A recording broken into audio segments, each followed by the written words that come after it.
बिस्मिल्लाहिर्रहमानिर्रहीम। अस्सलाम वालेकुम। वेलकम है आपका मिक्स फ्लेवर्स बाय सोमी पर। तो आज मैं आपके लिए लेके आई मज़ेदार और लजीज ग़ज़ाइयत से भरपूर दाल और गोश्त की रेसिपी। ये बहुत ही ज़बरदस्त बनती है, बहुत ही मज़े की बनती है। तो आपने वीडियो को एंड तक लाजमी वॉच करना है ताकि आपसे कोई भी स्टेप मिस ना हो। और अगर मेरी वीडियो पसंद आए तो इसको थम्स अप लाजमी दीजिएगा। तो आइए बनाना स्टार्ट करते हैं ये मज़ेदार सी ढाबा स्टाइल टेस्टी सी दाल। तो सबसे पहले जी मैंने प्याज ले लिया, इनको कट कर लिया है। साथ ही मैंने लहसुन के जवे लिए हैं। लहसुन को मैंने ऐसे ही साबुत ऐड कर दिया है क्योंकि जब इसको प्रेशर लगाएंगे तो ये अच्छे से गल जाएगा। टमाटर और हरी मिर्चें कट करके ऐड कर दी हैं। साथ ही मैंने इसमें जी गोश्त ऐड कर देना है। आप कोई भी गोश्त ले सकते हैं, चिकन ले सकते हैं, मीट बीफ जो भी आपको पसंद हो आप वो ले सकते हैं। अब जी मैंने इसमें स्पाइसेस ऐड कर देनी है। स्पाइसेस में मैंने इसमें सिर्फ नमक और हल्दी ऐड की है। अभी मैंने इस पॉइंट पे आकर इसमें सुरख मिर्च ऐड नहीं की। अब मैंने इसमें 1 कप जो है बड़ा पानी का ऐड कर दिया है। और अब इसको फ़िलहाल मैंने इसको प्रेशर नहीं लगाना, ऐसे ही इसको 10 मिनट ढककर हाई फ्लेम पे कुक करना है। अब जी 10 मिनट के बाद देखते हैं। ये देखें जी पानी हमारा अच्छे से पकना स्टार्ट हो चुका है। इसको अच्छे से मिक्स कर लेंगे। और अब मैंने इसमें मज़ीद पानी ऐड करना है। पानी आपने अपने गोश्त के हिसाब से लेना है कि गोश्त अगर ज़्यादा सख्त है तो ज़्यादा पानी ऐड कर लें, अगर नरम है तो कम पानी ऐड करें।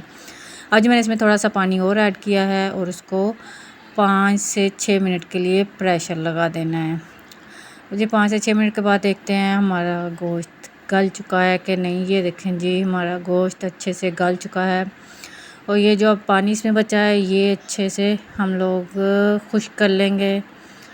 आंच जो है वो आपने मीडियम रखनी है। अगर हाई फ्लेम पे इसकी बुनाई करें तो ये जल जाता है, और जब एक बार मसाला जल जाता है तो सालन का कलर भी बहुत ख़राब हो जाता है और टेस्ट भी बहुत ख़राब होता है। अब जिसमें मैंने कुकिंग ऑयल ऐड किया है।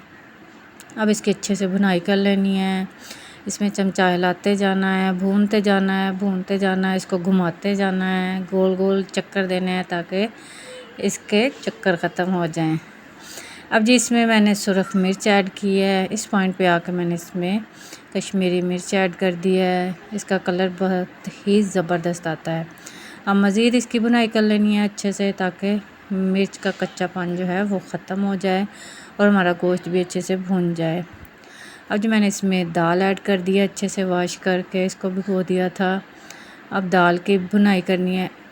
अच्छा, आपने एक बात का ख्याल रखना है कि दाल की बहुत ज़्यादा भुनाई नहीं करते। अगर इसको बहुत ज़्यादा स्टार्टिंग में भून लिया जाए बिना इसको गलाए तो ये हार्ड हो जाती है। बस जस्ट इसको इतना हिलाना है कि इसमें तमाम स्पाइसेस और घी मिक्स हो जाए। मैंने इसमें पानी ऐड कर दिया है ताकि ये अच्छे से गल जाए। और इसको ढककर मैंने छोड़ देना है तकरीबन 5 से 7 मिनट के लिए।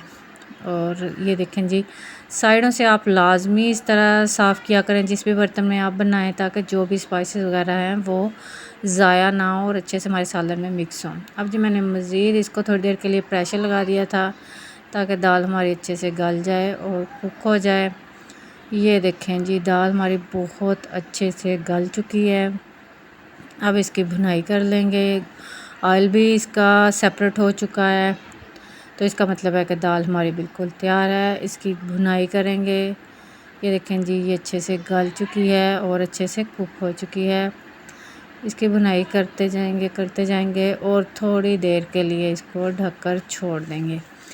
आप चाहें तो बिल्कुल इसको खुश्क भी बना सकते हैं, चाहें तो थोड़ा सा इसमें पानी भी रख सकते हैं, ये अब आपकी मर्ज़ी है। मैंने इसमें थोड़ी सी ग्रेवी रखी थी, बिल्कुल खुश्क नहीं बनाया था। अब लास्ट में मैंने इसमें जी धनिया ऐड कर दिया है और थोड़ा सा खुश्क धनिया और ज़ीरा पाउडर ऐड करके लेंगे। हमारी मज़ेदार सी दाल तैयार है।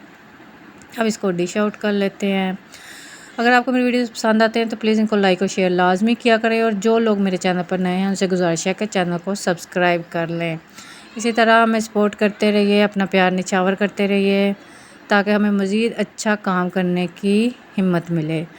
तो अपनी दुआओं में आपने हमें याद रखना है और हमारी हौसला अफजाई करते रहना है। मिलते हैं नेक्स्ट वीडियो में, तब तक अपना ख्याल रखिएगा। अल्लाह हाफिज़।